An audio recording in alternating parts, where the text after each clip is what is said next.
Comme vous le savez, les élus de mon groupe politique sont attachés à la démocratie locale, au respect de la loi Paris-Marseille-Lyon et aux grandes lois de décentralisation. Ainsi, à Paris, Marseille et Lyon, les arrondissements sont dotés de certaines compétences de décision et de gestion.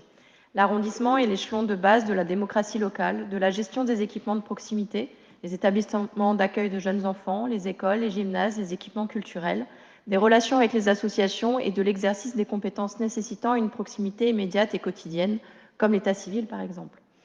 Nous souhaitons ici confirmer à l'échelon local la gestion de proximité dans une logique de subsidiarité, c'est-à-dire que la responsabilité d'une action publique, lorsqu'elle est nécessaire, revient à l'entité compétente la plus proche de ceux et celles qui sont directement concernés par cette action,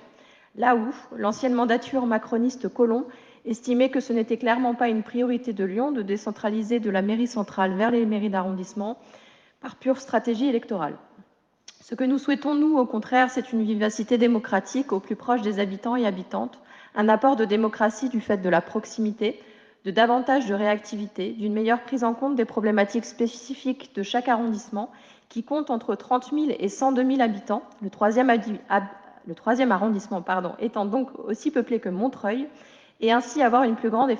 efficacité de l'action publique. C'est pourquoi, en mai 2021, nous avions alors salué, lors du conseil municipal, l'adoption du premier inventaire des équipements de proximité du mandat. Aujourd'hui, nombreux de ces équipements, gérés de droit par les arrondissements, doivent encore figurer sur cette liste.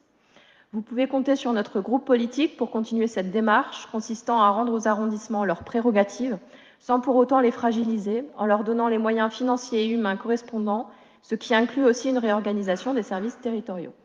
Ceci pour que les exécutifs locaux puissent s'appuyer plus fortement sur les directions centrales pour répondre à leurs besoins. En vous remerciant.